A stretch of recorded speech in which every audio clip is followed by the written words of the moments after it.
Hello students, welcome to TCCI computer coaching institute. आज के इस वीडियो में हम कंडीशनल स्टेटमेंट इफ एल्स समझते हैं। हम एक एग्जांपल लेते हैं। अगर हमें स्टूडेंट का रिजल्ट डिसाइड करना है कि वो पास है कि फेल है, तो क्या हम डायरेक्टली डिसाइड कर पाएंगे? नहीं, हमें पहले मार्क्स चेक करने हैं कि फॉर एग्जाम्पल हम क्राइटेरिया सेट करते हैं कि अगर स्टूडेंट के मार्क्स 50 से ज़्यादा है तो स्टूडेंट पास है और 50 से बिलो मार्क्स है तो स्टूडेंट फेल है। तो हम डायरेक्टली डिसाइड नहीं कर सकते कि स्टूडेंट पास है या फेल है। We have to check first condition. तो जब हमारे पास कोडिंग में ऐसे कंडीशन बेस्ड स्टेटमेंट की प्रोसेस है तो हमें if else conditional statement use करने हैं। इफ एल्स के तीन टाइप है, simple if else, nested if else and else if ladder. हम वन बाय वन तीनों को समझते हैं। पहले हम सिंपल इफ एल्स की सिंटेक्स समझते हैं।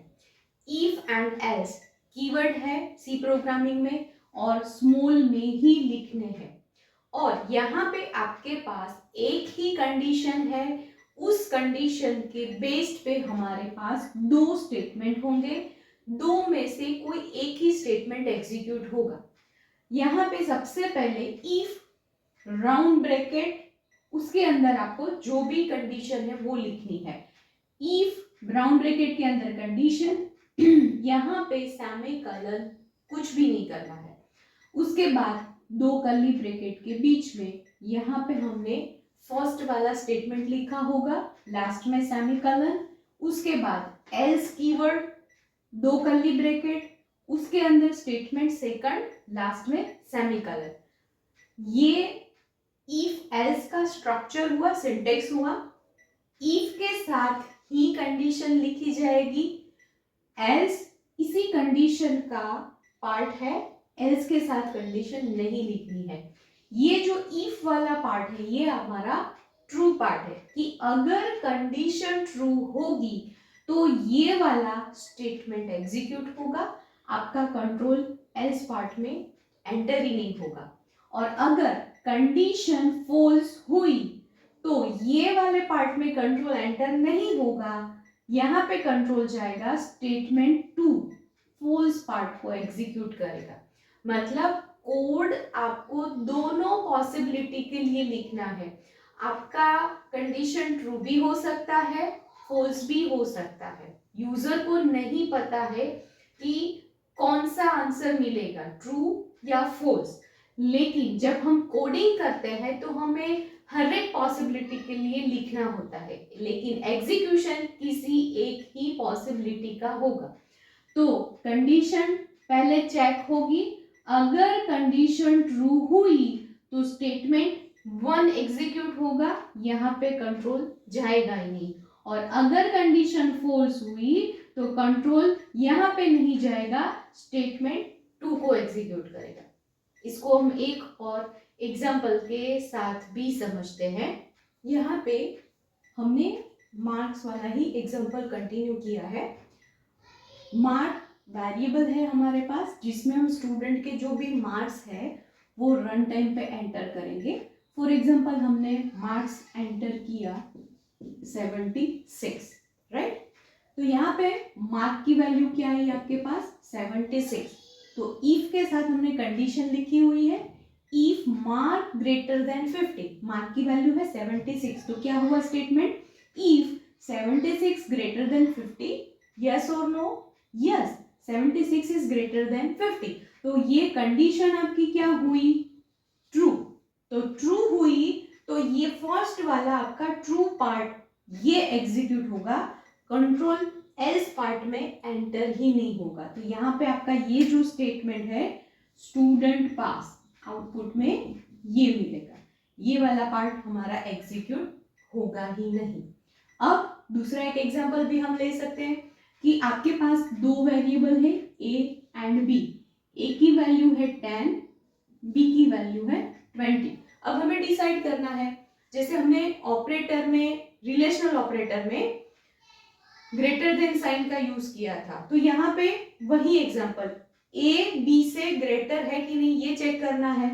तो if a relational operator greater than का यूज होगा, कंडीशन क्या बनी, if A greater B,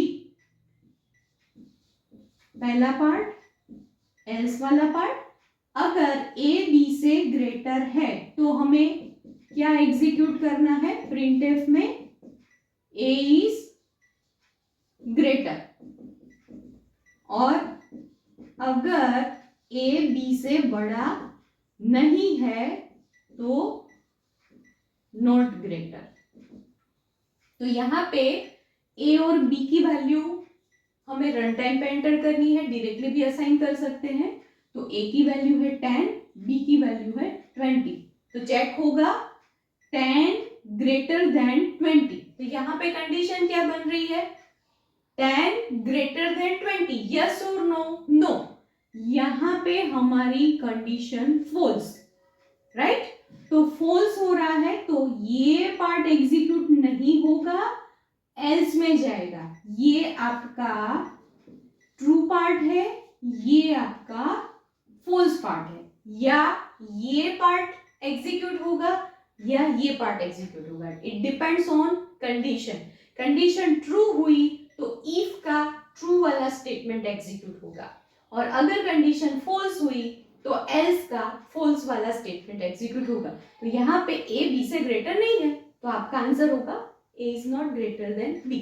same way find out given number is even और ऑड, तो वहां पे भी आप if a modulo 2 double equal 0, तो यहाँ पे भी हमारी ये कंडीशन है, अगर आपका नंबर आप 2 से डिवाइड करोगे, रिमाइंडर 0 मिली तो ही आपका नंबर है इवन।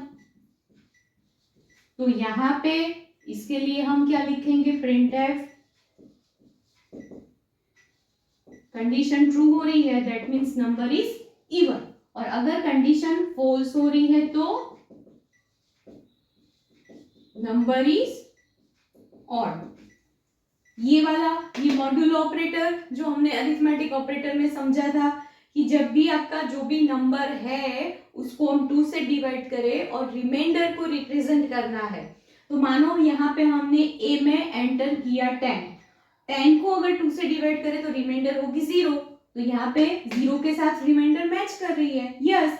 तो 10 के लिए आपका आंसर क्या होगा, नंबर इज इवन। लेकिन मैंने 10 की जगह पे यहाँ पे एंटर किया 7 को 2 से डिवाइड करेंगे तो रिमाइंडर 0 नहीं होगी, तो यहाँ पे कंडीशन क्या बनेगी, फॉल्स।